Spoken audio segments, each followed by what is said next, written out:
Greetings, everybody. Welcome once again to the Rec Poker Podcast. As always, sponsored by Running Aces Racetrack, Casino, and Hotel and website AMP. In this chat edition of the podcast, we're going to hang out with Duncan Palamourdas. He's a math genius. He's a math tutor. He's a poker coach. He's an author, all kinds of really cool stuff. And I'm excited to introduce him to Rec Poker Nation. First, let's introduce our panel. My name is Steve Fredland. I go by Rec Poker Steve in the home game. And I've got a quote from Albert Einstein, which is appropriate for our panelists today. He said, "Pure mathematics is, in its way, the poetry of logical ideas." And I'm Chris Jones, 5x5 on PokerStars and Twitter. And I had a poker first this weekend. I cracked 2 pairs of aces. In the same hand. In the same hand. Nice.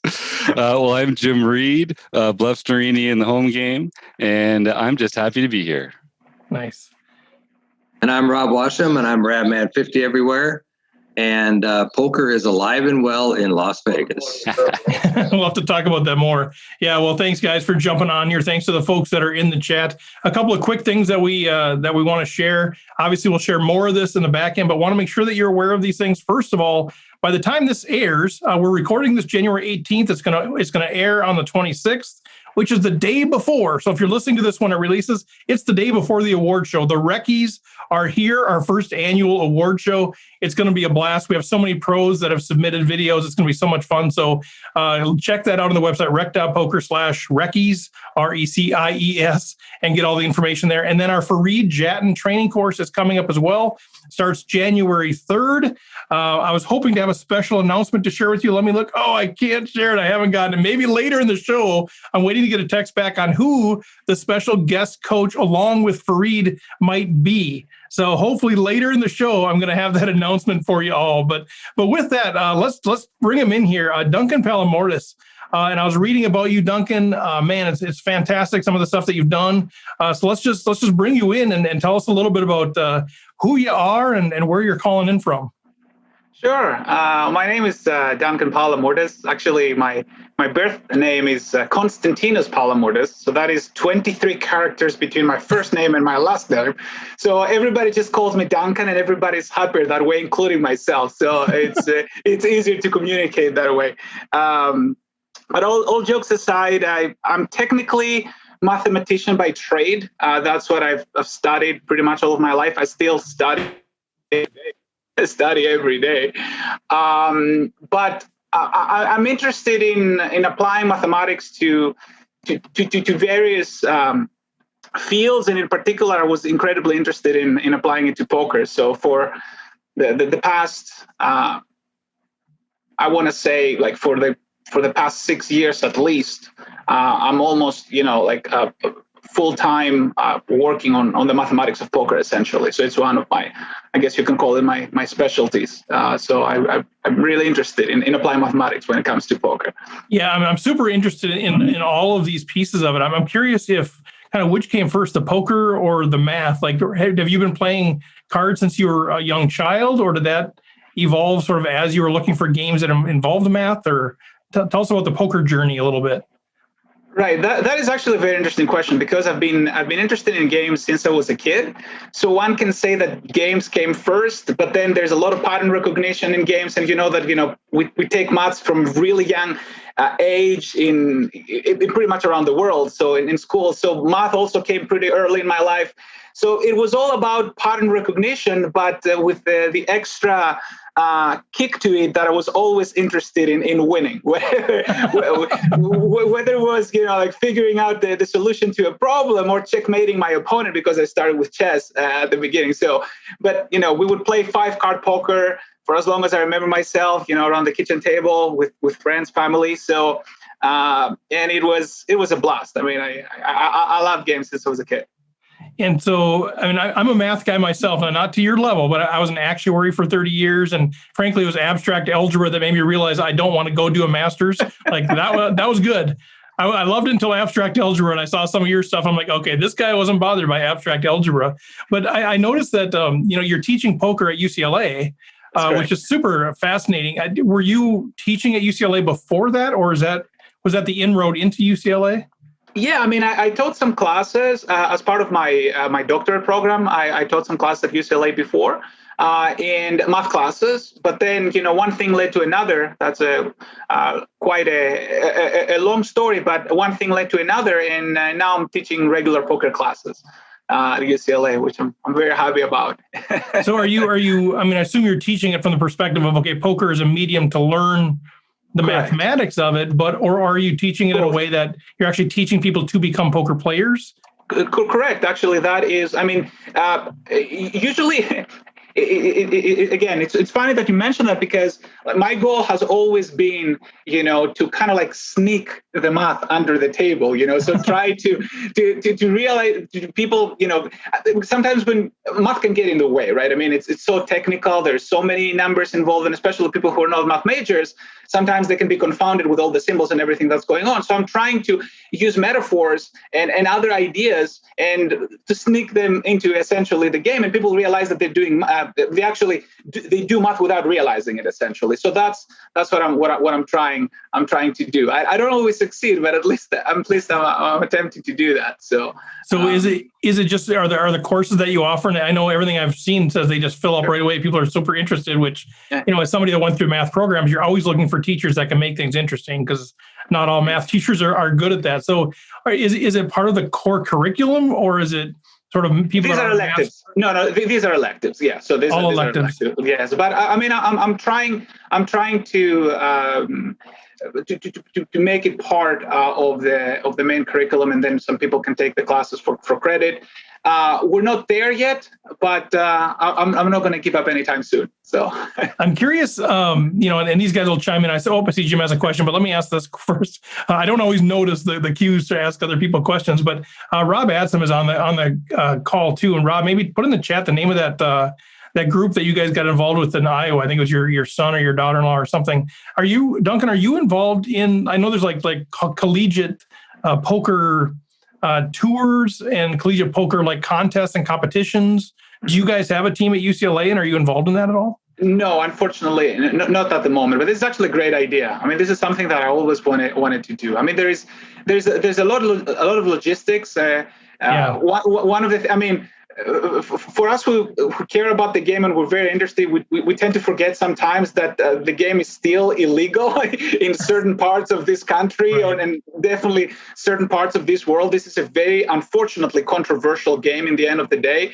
Not among us, obviously. I mean, it's clear, but there's a lot of hurdles to overcome. For instance, part of the reason why I've been having some pushback to turn this class into a class for credit is essentially, some of the powers to be, so to speak, they're complaining that they're going to hear from so many parents how we're trying to introduce gambling into the school, which is actually the exact opposite. What I would really try to do with poker is to take the gambling part out of it and actually explain that even life is all about taking calculated risks, incidentally, and I talk about that all the time. One of the things that poker has taught me is that we don't, control our own destiny. There is a lot of luck involved in life, and we got to be ready for it.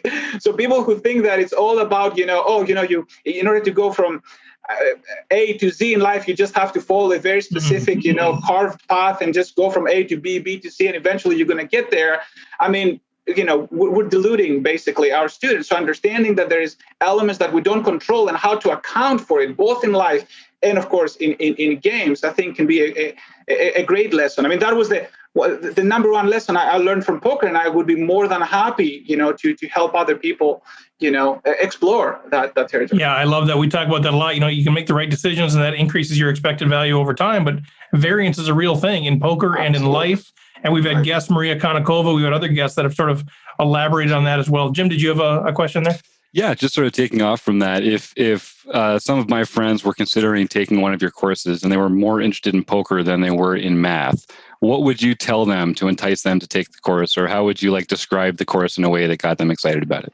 I would tell them, that there are perfect company, because the classes are concentrated around poker. Like I said, I mean, the math is the side part of it. So there's no, it's not that I'm going on the board and I'm starting writing down equations and things like that. But if people at some point, they want a justification, let's say, of something like, let me give you a very simple example of the 2-4 rule.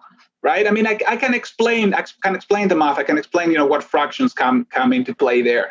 Or, why am I indifferent? Sometimes people say, your action is indifferent. How do you justify that? Or pot odds, why do I care? How does that translate? I mean, I can show them the numbers, but, it's not that the numbers are the end all be all. So that'll be it. If they're interested in poker, that's exactly what we're doing. I mean, we're dealing with cards, we're dealing with hands, we're dealing with ranges, we're dealing with like every concept that the poker player is familiar with. Or at least we're trying to. Yeah. So at what point, guys, are we going to have Duncan teach a class for Rec Poker Nation? Yeah, let's forget fun. UCLA. Let's just have you come teach a class. Yeah, that's Rob saying, I want to go to UCLA now. Well, anytime you want to. Oh man, it would be fun to kind of get an academic approach to it. I think that would be super fun, super interesting. One of the things that came out in one of the bios I read of you, there's bios about you everywhere, so I was piecing it together. But one thing I'm really interested in, this sort of segues into your book, I believe, as well, is it said this: despite his impressive academic credentials, Duncan's popularity is a product of his love for simple language and metaphors. Profitable poker play essentially revolves around correct risk-reward optimization. This is a complex topic, and Duncan's great strength is that he explains it in simple terms without resorting to technical jargon. So let's talk a little bit about that. Is that just sort of always been your deal? Have you always been able to kind of take these complex things and explain them simply, or has that been somehow you worked on that as part of your becoming a professor? Talk a little bit about those two things, because often as an actuary myself, I know that we don't always explain things in the simplest of terms. And that's a real challenge, I think, for a lot of analytical people. So maybe talk a bit more about that, how you're able to walk that. Absolutely. So the answer is no. I mean, I wasn't born into it by any means. However, I was kind of raised into it, to be fair. And by that, I mean that my parents, both of them, were teachers. And I was, they would bring this kind of like a teaching approach to the dinner table, so they would try to explain things to us, my sister and I, in ways that we would understand it. And if we didn't, they would try to do it in a different way. And that, slowly but steadily resonated with me. As a matter of fact, this was kind of, I guess you can call it a blessing and a curse at the same time, because I realized that was the thing that it was so embedded in me that it was difficult for me to get away from it in a certain sense. So, but once I embraced it, it's obviously not a curse at all. It's a blessing. It's something that I really like, and I really enjoy interacting with people. That was the nurture part. So the sort of nature kind of part was that. As I realized that, as I was growing up, I was presented with opportunities. Again, I was very fortunate. I was presented with opportunities. Sometimes my classmates, sometimes my sister, sometimes my friends. They, when it would come to games or it would come to science questions they had. I really liked science as a kid. They would come to me. They would ask questions, and my goal was. As a kid, I wanted to fit in like every other kid. So my goal was to come the message across. It was incredibly important to me. It wasn't important for me to just give them an answer, because I wanted them to feel, satisfied. I wanted to feel that they learned something, and that would help me fit in. I was a selfish kid. Wait, what? A selfish kid? What's that now? Yeah. You're a normal kid. Okay. Yeah, I guess so. You could say so. And I realized that, I realized as an adult that basically that was practice. So, and it was a good practice. And I remember, for example, like that, my first memory of quote unquote teaching something would be when my my teacher was not able to teach that day, and it was like, Duncan, you go ahead and explain those math equations. And I was excited about it. I wanted to do it, and that's how it sort of became a thing. And now, in terms of adulthood, right now, and also when I was even writing the book, I'm having these constant conversations, either literally or metaphorically, with students. So when somebody is asking me a question, I actually trying to identify what is it exactly that they're asking me, and go to the root to that question and try to address it. And often, sometimes when somebody's asking a question, they're not necessarily sure what is it even that they're asking. And we have to dig together to find out what is the root of that question. And if it doesn't resonate, if it doesn't make sense, I will have to try different approaches. Or when I'm formulating an idea, I'm constantly having, so to speak, voices in my head, which is my students. Jim is laughing. Yeah, it is true. Like, my students, always having this. But Duncan, what if my opponent is random? Like, that's a very classic. Like, if my opponent does random things, I have no way of guessing what they're doing. And of course, my answer to that, you're absolutely correct. You have no way of guessing what they're doing, but that doesn't necessarily imply that strategy cannot be exploited. So you are correct, and then they would feel like, okay, yeah, that makes sense. He's listening to what I'm saying, but anyway. So to finish, because this is a very, very long thought, but I have their voices in my head, which is basically the reason why the book has something like close to 300 footnotes, because I'm trying to address all the nuance that I know is out there. I mean, I'm trying to simplify concepts, but of course, I'm trying to not oversimplify them. For those people who want to, dig deeper and understand the ins and outs of the game, I'm always going to go into the nuance. So that's the fine line, right? That's the fine line. You want to make it simple, but then, I know a lot of people that we've had on the show, they're really good poker minds, and they write simple books to help make people understand. But then there's people like us that are saying, yeah, but you didn't really explain it. So it's a fine line to walk. So it sounds like you're trying to kind of walk that line of saying, here's the simple concept, and then, but here, if you want to take it to the next level, it sounds like a good teaching sort of tool, right? If you want to take it to the next level, here's where you go. Chris, did you have something? Yeah, Duncan, I'm really curious, as somebody who sort of follows poker sort of academically as well as sort of like for sort of pleasure. I think it's really interesting to me how poker is such a draw to some of the like AI research, and and I'm curious if what are the next steps, or the kind of cutting edge research that's kind of going on right now with poker and some of those kinds of things. This is an excellent question, Chris. And again, I mean, I would say that the answer is multi-level. Like, for example, there is interest in game theory in general, which again has applications not just to poker but to other games as well. And that research is ongoing, and it has been for many years. Some of you may even know, like the famous.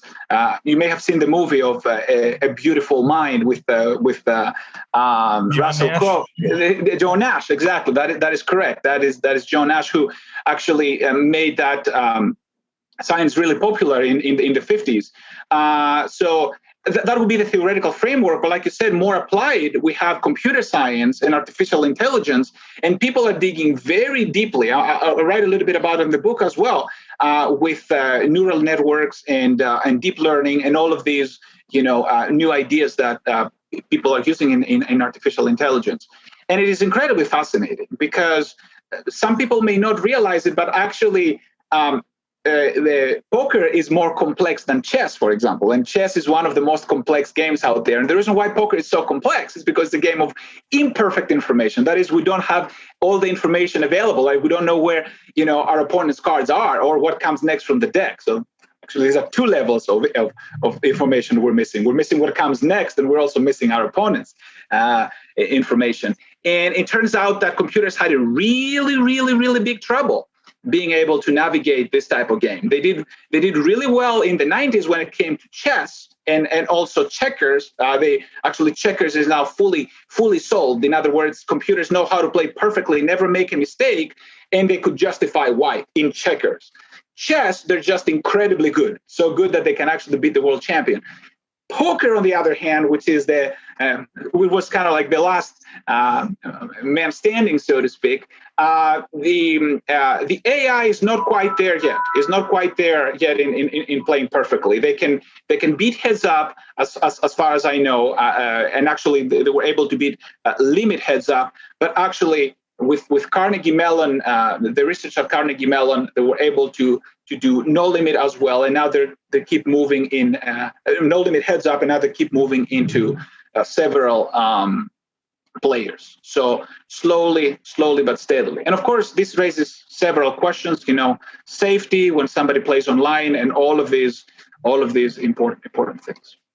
Yeah, I know. I've read some of the stuff in some of my prior world, doing stochastic simulations. And, now you start talking about, decision trees, and you got stochastic and models that run for hundreds and hundreds of hours, if not days. And all these things like, what the heck? And so I'm kind of curious, does that in any way diminish the beauty of just the game as recreational players?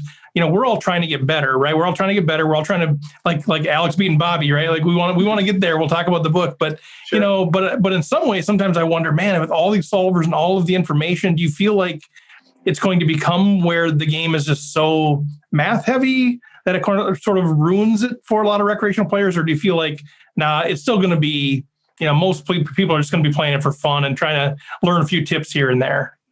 Right. This is an excellent question, and a very interesting one that I've been thinking myself for a long time. And I think we can. Obviously, it's a very difficult question to answer, in a single sentence. But we've learned some lessons from chess. For instance, people were worried. Right now, undoubtedly, computers are levels ahead of the chess world champion, right? I mean, the chess world champion, Magnus Carlsen, has actually stated in interviews, I would never play the best chess machine. It's just pointless. Like, I will get demolished, and what's the point? They're just so much better, so much better than me. And this comes from the chess champion. However, a few things that we learned is that, first of all, humans are not machines. So even though there are perfect answers in all of these games, even in chess, it's impossible for humans to be able to navigate through all of these possible strategies. I would say, personally, that it's flat out impossible. So that's one lesson that we'll learn from that situation. Now, what happens with technology? They call them engines in the chess world. So here we call them solvers, right? So what happens with the engines? What chess players are doing? They have been doing it for at least a couple of decades. So the first time a computer beat the world champion was in 1997 with Deep Blue, when Kasparov lost to Deep Blue. So they have quite the history of losing to engines. The chess professionals, that is. So what they're doing is they're using the engines as a tool, as a resource to improve their own game while they're studying. So they will try certain strategies while they're looking at the board by themselves at home and they're preparing, and they will just take a second opinion and see what the machine is thinking. None of these players are obviously allowed to bring any technological devices with them at major tournaments, and none of them can actually do the calculations the computer are doing. I would say this is very parallel to poker. This is incredibly parallel to poker. But I would also add, and this is a point of controversy, and I should mention that at the beginning. There's people who disagree with me, and they're very vocal about that. I tend to think that, as someone who's actually studied game theory from the inside, I tend to think that the solvers are not, first of all, are not as necessarily as useful, and sometimes can be detrimental to people who do not know how to use them. And not only are not as useful, I would argue that under the most normal circumstances, they're also not necessary. So, and this is because there is a huge difference between poker and chess. In chess, there is what we would call a best move at every position. So if we had infinite time, when you put down the chessboard, and I don't know how many of you play chess, but I mean, it's basically two armies battling each other, and then you can see where everybody's putting their pieces. at every point, if we were to take a snapshot, there is an objective best move. With poker, it's not so clear because the best move depends on the opponent's strategy. So the metaphor here, what I like to use is the rock, paper, scissors. I mean, like some of you may have heard me using that if you read some of the things that I'm writing online. But if we're playing rock, paper, scissors, the computer will tell you, oh, if you don't want to be exploited, just randomize, just randomize either rock or paper or scissors. But against someone who is very, let's say, rock heavy or very, very scissors heavy, there are counter strategies that actually yield better results. And since we're actually playing with humans that actually have tendencies versus, some perfect machine that thinks, perfectly, we don't need to randomize. So what would happen in practice, I see a lot of people who make that quote unquote mistake, they would assume, which is the same assumption that the solvers make, that they play against the perfect opponent and they want to try to find what is the perfect adjustment to the perfect opponent. And of course, solvers are approximately correct to that, because there is another issue that solvers are actually not solving the game. So they're solving an approximation to the game. That's another issue, which we can talk at some other point. But the thing is that they're not responding to their opponent's strategy. They're responding to a hypothetical opponent who's not even sitting there. So this is why I'm incredibly skeptical about solvers. And although I think they have their time and place, exactly like the chess players would use them on the side to go over certain spots, I think they can be detrimental if not used properly. So interesting. Oh, we could dig into that thing for hours. Absolutely. I love it. I love all the different perspectives. I'm curious. I know we're already getting short on time a little bit, but I want to talk about the book a little bit because I'm interested in the premise of this book and kind of why you wrote it and where you wanted to go with this. But the book is Why Alex Beats Bobby at Poker: Developing a Fundamentally Sound Approach to Poker. And what I read about it is I didn't have time to read the whole book, but I had time to read some of the excerpts and stuff. But this idea of, boy, why is Alex beating Bobby all the time, right? Why is this an ongoing sort of thing? And so maybe, and I think we have a copy of the book that we're actually going to give away to our member. We have members that are in the chat. We're going to give away a copy of that to the members as well. So we'll do a random draw when we're done with the interview for that, as well as giving away some of the other stuff we're going to do. But Duncan, maybe talk to us a little bit about the book. Why did you write it? What's the premise? Who would be well served to check it out? Oh, sure. So basically, like the title indicates, what I'm trying to explain through the book in as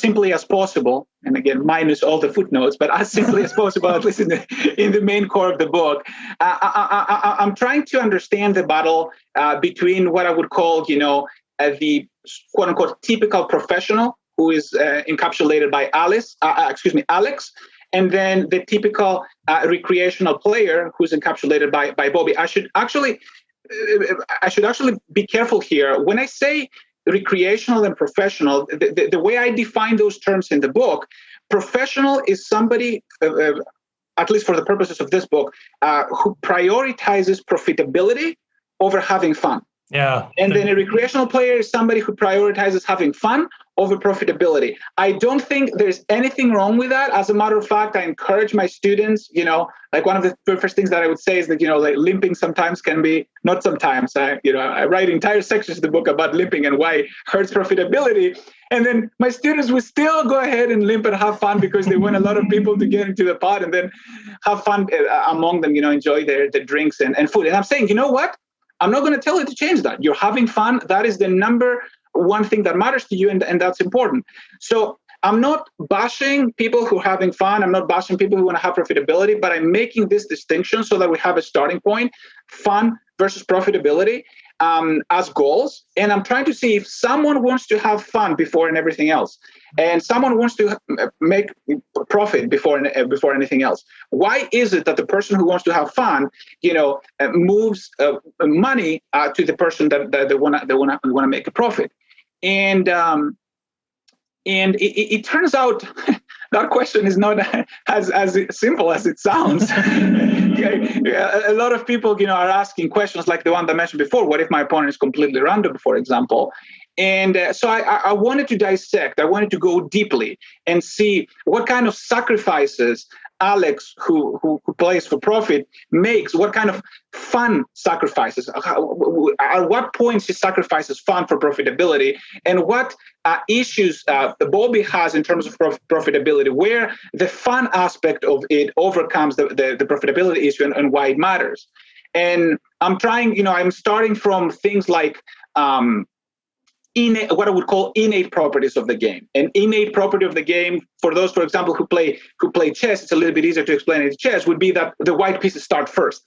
That's an innate property. It doesn't matter if you're the world champion or you learn chess today. If you have the white pieces, you go first. Similarly, in poker, we have innate properties: playing in position, playing with initiative, having card advantage. And I'm trying to quantify why these kind of things matter, and why people who are in position, they tend to be more profitable. But that's really the game. Or I will take a bet and I will try to dissect it. What is a value? Like, if we were to put a price on a bet, what is the innate price of the bet? What you would call intrinsic value? What is extrinsic value of a bet? And things like that. I'm trying to dissect it and see where the profitability comes from.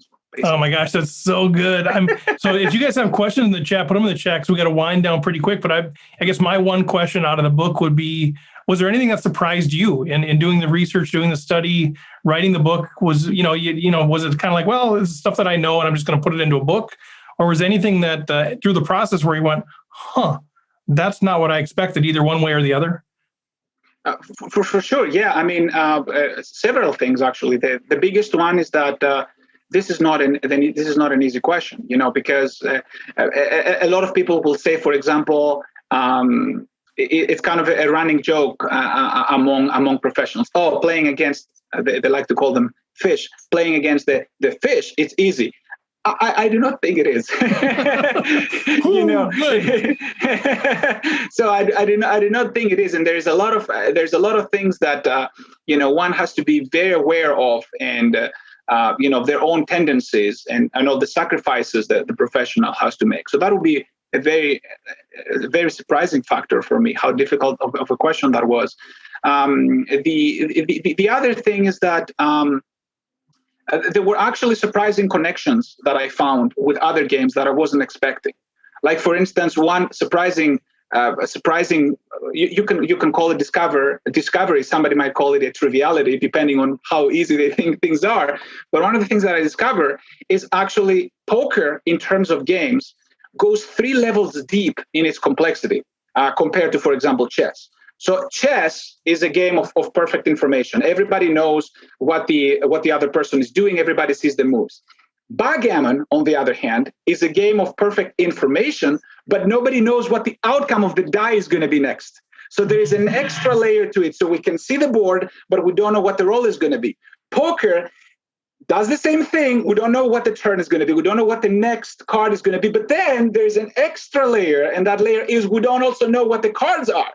So poker goes into what I call the 3 levels of ignorance. So we have the third level of ignorance, because again, chess also has a level of ignorance, and that is you don't know your opponent's strategy. So in chess, you don't know your opponent's strategy. In backgammon, you don't know your opponent's strategy. You also don't know what the die will bring. And in poker, you don't know your opponent's strategy. You don't know what the deck would bring, and you don't know what your opponent is holding. So there's like 3 levels of ignorance. To me, that was surprising. That was very surprising. I was sitting to myself, and I was like, I either stated the most obvious thing in the world, or I'm too slow. I should have seen that earlier, but anyway. So that's interesting.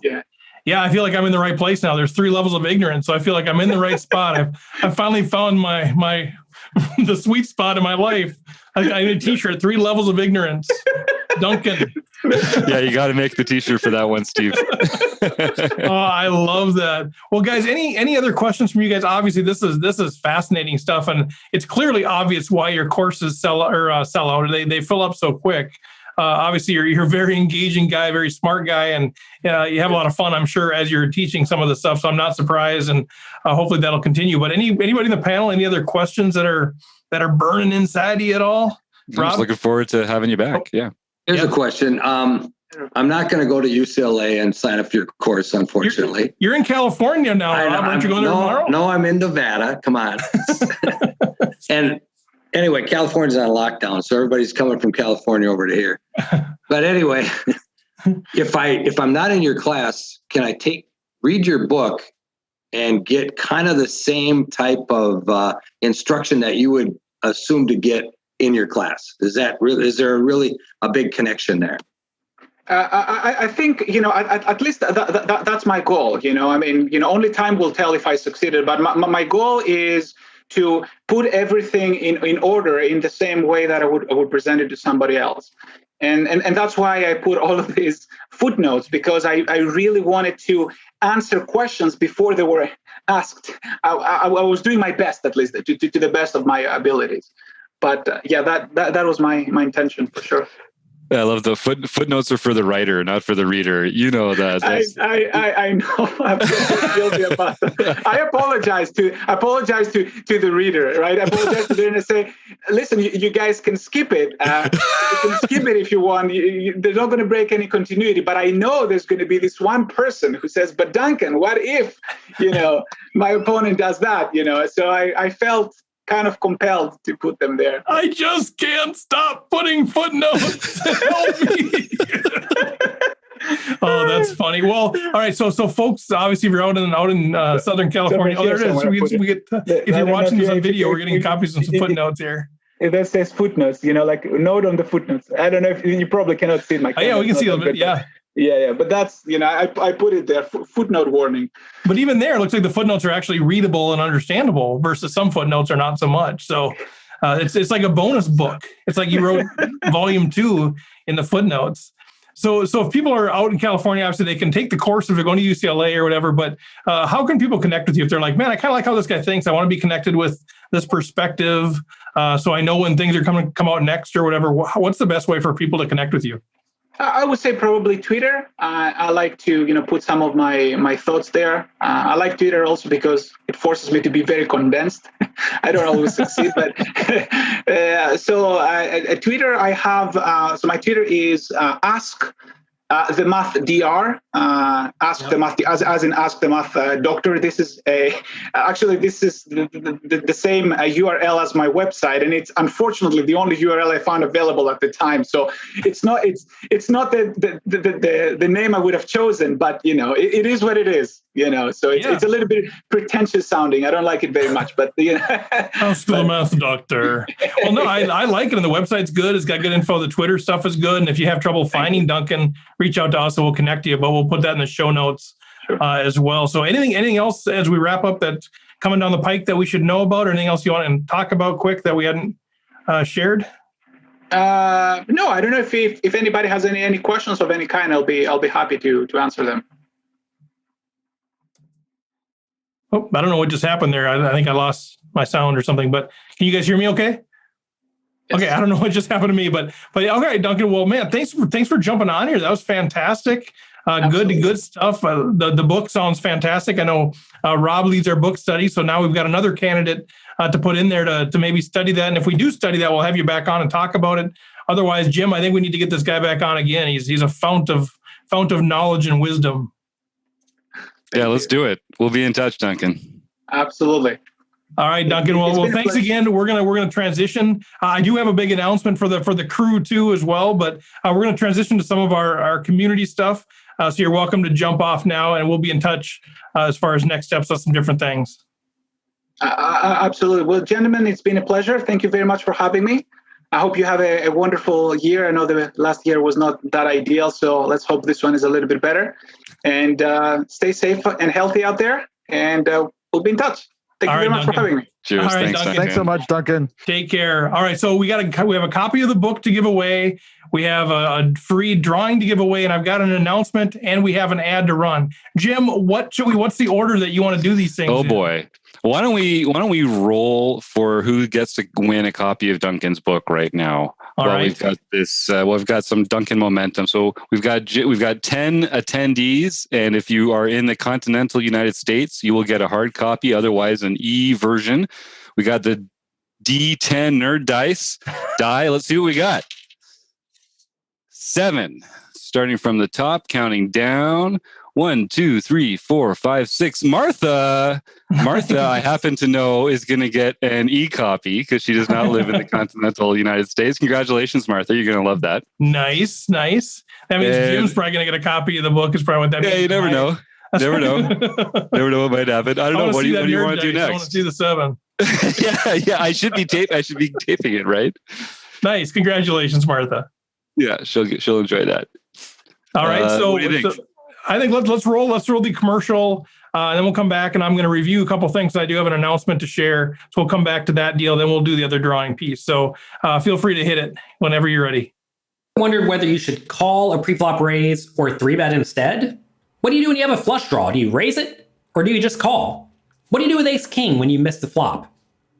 Are you tired of guessing about what the right play is with your particular hand? Well, my name is Jonathan Little, and I am a 2-time World Poker Tour champion and creator of PokerCoaching.com, where we offer over 1,000 interactive hand quizzes where you play a hand and then get real-time feedback from our world-class pros. Don't guess and don't stress. Just register for your free account at PokerCoaching.com/recpoker right now. All right, there he is. Now I just got to remember to unmute myself at the end of that thing. Fantastic stuff. All right, so here's the announcement. You guys don't even know this yet. This is literally breaking news. I don't know what the sound is, but okay. So we know that we're having free JAT and the training course starts February 3rd. We know that in the past he's brought in a special guest for one of the sessions. And so I've been asking him if he knows who that is yet or not. He literally, as we started recording, got back to me on what the plan is. And so he said, and I'll do a little bit of a tease here, but this person is going to help him coach at least 3 classes. So he's really he's a special guest / assistant coach, but going to help him with at least 3 of the 10 classes. And the person is Martin Jacobson. Oh, sweet.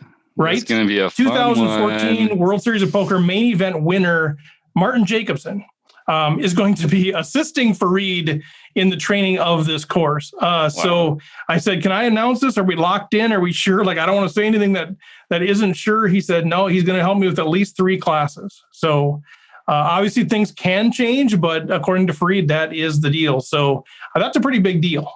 So I wasn't sure. We were hoping maybe will it be Bryn Kenny? Will it be somebody else that maybe we're not we don't have the same track record history of? But that's pretty cool. So so Martin Jacobson is going to be part of the Fareed training. If you're wondering about what this is that we're talking about, go to rec.poker/Fareed FARID.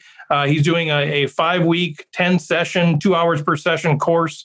Exclusively for Rec Poker. We couldn't be more thrilled about this thing, and we're chomping at the bit for it. Jim, go ahead. And if you can do some pretty simple math, I'll tell you that the course is normally $1,000, but if you buy a premium membership at Rec.Poker for $15, then it's only $8.50. So that feels like a good trade if someone wants to trade $15 in membership for $150 off the course. So go to rec.poker/Fareed and secure your spot in the course now. And you can get, we're giving these giveaways. We got Facebook Live drawings, we got these drawings. You show up to a member event, you can get drawn and win $50 off. If you've already purchased the course, we'll just refund you $50. So why don't we do that now, Jim, too? Why don't we take care of that? Should we just give it to Ben, or should we actually roll the dice? It's going to be Ben anytime, right? It's like Ben every time. What number is Ben? We should see what number Ben is. Yeah, can we take actually, I think Ben might have reached the max on this. Can we adjust the bylaws here? Okay, here we go. Oh, yeah, we're only 200 max. You can only win up to $200 in coupons. He might actually already be up to 200. All right, let's roll a 1, though, for Ben, I think. It's a 4. Nope. Let's start at the top.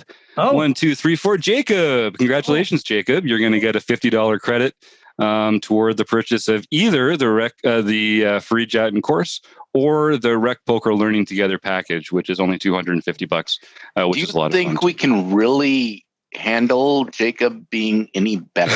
That's a good point.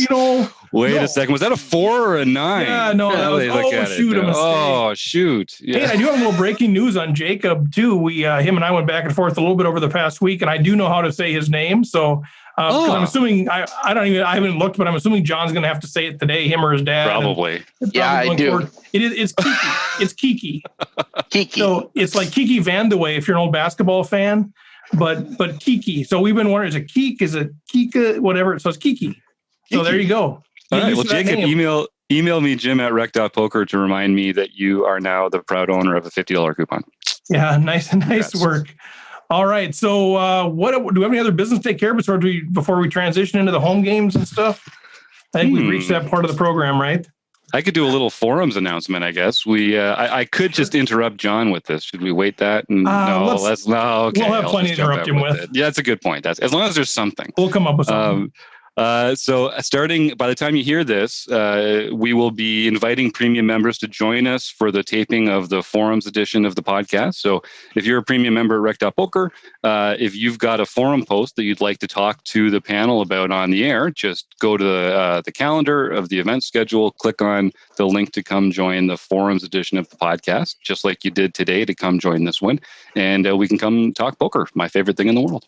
Sweet. And I might as well go ahead and make my announcement before we get into John too, just with the Reckies award show, just because this is tomorrow. Now, if you're listening to this when it releases, the Reckies is tomorrow, 6:30 p.m. Central Time. So 4:30 Pacific, 7:30 Eastern, on the 27th of January. And just to give you a list of a few folks. So we got a ton of awards. Danny Schneider, Colin Anderson have been putting this thing together. It's amazing. We've been working with the pros to get them to read off some of the winners. Now, clearly, this isn't all of the categories, but we got folks like Zach Elwood, Kale Cleaton, Sky Matsuhashi, Jonathan Little, Tommy Angelo, Nate Mavis, Lexi Gavin, Fareed Jadden, Adam Friedman, Maria Ho, Dutch Boyd, Robbie Straczynski, Merv Harvey, Diva Byrne, Chris Moneymaker, Daro Kearney, Sarah Herring, Elliot Rowe, Ryan LaPlante, Chad Holloway, and a couple others that are planning on giving away awards. So should be fun. Matt Berkey probably too. He just got a hold of me today. Said, I want to do one. All right, let's figure out. I just texted Colin and Danny, said, what other awards we have to give away? Berkey wants to give one out. So it's going to be fun, you guys. It's going to be the funnest 8-hour award show we've ever had. And a couple giveaways and prizes too, right? Yeah, we're giving away all kinds of stuff. There's a month at LPP coming up for grabs. Some more of these Fareed courses. There's all sorts of fun stuff. So come try. Yeah, we're going to find some stuff too to give away too. So yeah, we're planning on doing it an hour and a half. I'm just scaring you about the 8 hours, but it should be fun. So January 27th, 6:30 p.m. Central, and some of the stuff we're giving away will be for the people that are on. They're actually there watching it live. So we are going to record it. It will be available later.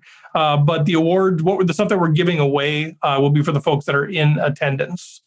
All right. I'm excited. John, what do you got? You got anything going on at all? You do anything around here anymore? There's no, not really. Games, right? Not really. But I thought I'll start by interrupting myself and say I've got $20 on the over for the hour and a half. It would take some pretty good odds for me to bet against that, John. One of our members, sorry, John, just cut you off there for a second. One of our members in the chat is at Ben's asking, is Steve singing "O Canada"? I don't know, Steve. You going to warm up the pipes for the award show? I'm under your guys' direction now. I've heard most of what I've heard is that we're going to wait and do it live, something, but there may be some element of it or something. I'm not sure yet. I think it's been so delayed that we have to do it twice, once live and once virtually. Yeah, I like what Chris is saying. I like the sound of that. Yeah, I don't like any of you people. So we may kick it off with a little bit just as a tease. But if I'm doing the whole thing at the award show, I'm not doing it again unless there's some other international run. Ben, I think if you show up, you'll have a good time. Let me put it that way. Yeah, and Kim had asked if we're dressing up. We haven't talked about that. You guys dressing up? I might dress up a little bit just for fun. I think that's a great fun. I don't have a class, but I might wear a shirt and tie. You won't know that I'm just wearing shorts, but I'll have the Zoom mullet going on, right? The business on the top and the party on the bottom. Mullet, I love it. Yeah, I might dress I'll spiff up a little. I'm not shaving, but I'll put a tie maybe. You never know. Nice. All right, John, we'll try you again here. Okay. Number 2. So we had a brand new season on the mixed game series. Really excited to have a different winner this year. Let someone else shine. And of course, Patty 98, Mike Patrick comes in and wins the very first mixed game 5-card draw tournament of the year. The guy is so good, and he had a really good. I was looking. We were like down to 2 tables. We all had like 20, 30,000 chips, and all of a sudden we get to the final table, and Mike's got like 95,000. I'm like, what happened? He's like, well, flopped full house against a flopped flush against flopped trips. So there you go in the 5-card draw, or not flopped, but dealt. I guess the word. Yeah. Death, taxes, and Mike Patrick. Good job, Mike.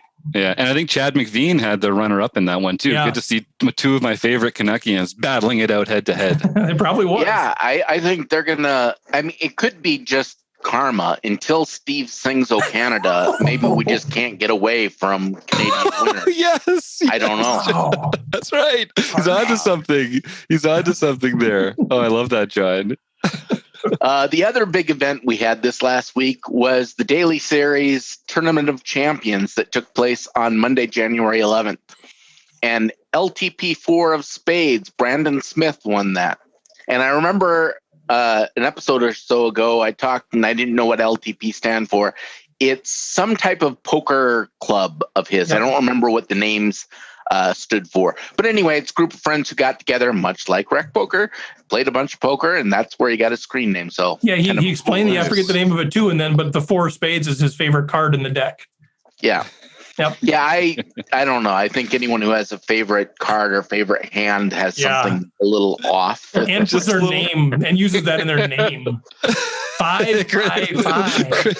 Chris is giving you the side eye pretty mean. Yeah. I deserve it. Then for our daily series, Wolfman 109 and Adam Wolf got his first daily series win of the year. Congratulations, Adam. Sorry, we got to shout out Adam here because ARW is maybe the most comprehensive forum poster at rec.poker. So congratulations, Adam. You earned that one. And then we have Keck Geek, Mark Kiki. Got his first daily series victory of the year. No Keck surprise. Geek 65, then came back the next night, Jacob Kiki, and got his second daily series victory of the year. Back to back. Oh my God. And that's Jacob's 11th victory overall. Wow. So then JBT Twin Cities, Joanne Bird got her first victory of the year. Gloves 1010, Colin Anderson got his first daily series victory of the year. Evil Roy CA, another Canadian. That's right. We're taking over. Won the daily mixed series or daily mixed practice tournament. Oh, and then we have next game, man. Practice? Well, we have nothing to do up here. It's dark most of the year. Practice? Are we talking about practice? Practice? Yeah, Ben, you say it, Ben. We all got to practice. So then, just Ben Enslow's asking if we can skip the international events. Yeah. So do you think we should skip them? I mean, it's so predictable. I guess I've already put them in the spreadsheet. Just think how bad it could have been, though. I know you're going to talk about this, but just think how bad it could have been. This thing you're about to read out. True. So Magra 44, Doug Drabeck won both international tournaments on Saturday. That's the 8 a.m. and 2 p.m. tournaments. And those are his first 2 international victories of the year. He's had 9 of them total. So, guys, come out on Saturday morning and don't let Doug win anymore. Yeah, let's make this a little harder for Doug on Saturday's team. Let's get out there into these international series. We're all just ganging up on Doug. Yeah, Ben's in there. He's trying. He just keeps winning. I'm in there. I can't beat the guy. It's unbelievable. Well, I've played a few of them too, and I haven't had any luck. Doug says it was a long day Saturday. Yeah, thanks, Doug. Congrats, Doug. Yeah, because John's going to get to the next one too. Well, yeah, because then was it that one that we had JGRT1110? That's Chona. Is that how you pronounce her name? Yeah, I think that's how you pronounce it. Chona Bittang, or Bitting. Got her first daily series victory of the year. But it was in the one that gloves that Colin won. That was the other one. That was the nightly one that Doug went second place on. Is that the one? I know there was another one that he went and got a second place. The 3 that day was he went. Oh, that's he almost won went the 3 for 3 morning, on the won same the day. afternoon, and then run her up to Colin, and that's kind of virtually railing Colin a little bit there. That night, second place Doug got crazy. Oh my God! I'm beginning to wonder whether or not he has his name recorded on the Rec Poker site, or if he needs to be suspended. Yeah, I thought I looked there. I didn't see it. It looked a little fuzzy. Maybe it was my screen, but some sort of violation. But seriously, it's very impressive. We definitely have some powerhouse players here. Yep, for sure. Well, thanks, John. I know what are we doing now? 10 tournaments a week or something. There's a lot going more on. Than that. It's actually more than that. Is it more than that with the TOC and the practice and everything? Yeah. But super fun. And I honestly, there's not a week that's gone by for the last several months. First of all, we get a lot of people saying, thanks for doing this. And I just say, thank John. But I always get people saying, hey, can we add a Sunday? Can we add a Tuesday afternoon? Can we add a whatever? And I'm trying to keep the lion at the gate, John, but there's a huge demand for it. And I think it's partially the play, but partially the play because people know that they're going to get a good game. They're going to learn something as they go. And then there's always the community elements of it too. But yeah, it'll shock John to hear that Steve doesn't actually just start a new tournament every time someone asks. There's actually some restraint. This is constrained. This is what this is. It was kind of interesting Saturday night. Some of you know I also host a Papes series. Yeah. And Saturday was the day that was Papes as well. So we had 4 Rec Poker tournaments plus 2 Papes tournaments. So the next day I had 6 tournaments to record in the morning. And the Papes ones are still a little bit more manual and require a little more work. So it's definitely keeps me busy. Yeah, well, it's amazing, John. At some point, you're just going to be like, I'm done. That's it.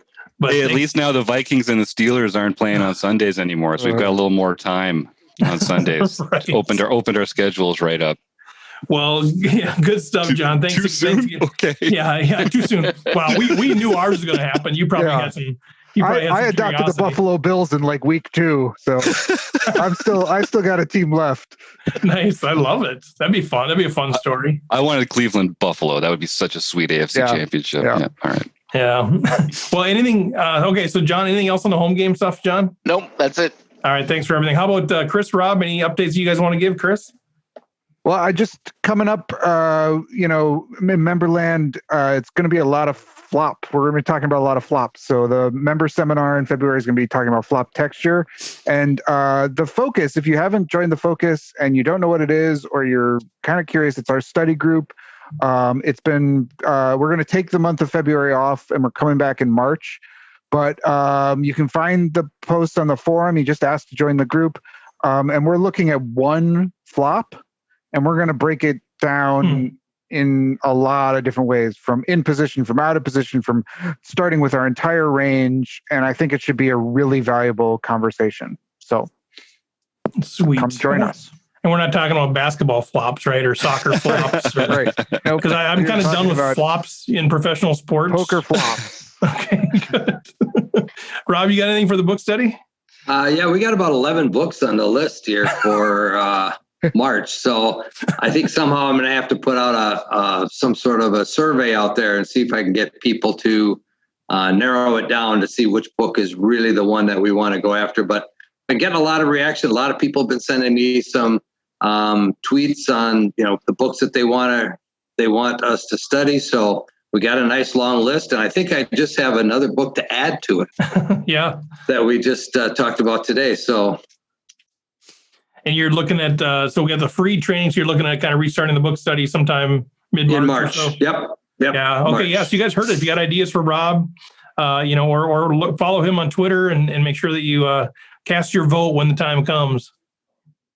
All right, guys. Well, anything else for the good of the order? We're all no, everybody's good. All right. Well, I think what we're going to do is we're going to wrap up there. Make sure you go ahead and check out Rec Poker. Sign up for the newsletter. Thanks to our sponsors, Running Aces, Racetrack, Casino, and Hotel, smallbusiness.com. Thanks to our guests, man. That was super fun. That was super fantastic. Thanks to the panel. Thanks to everybody that jumped on there, and we'll chat with you next week.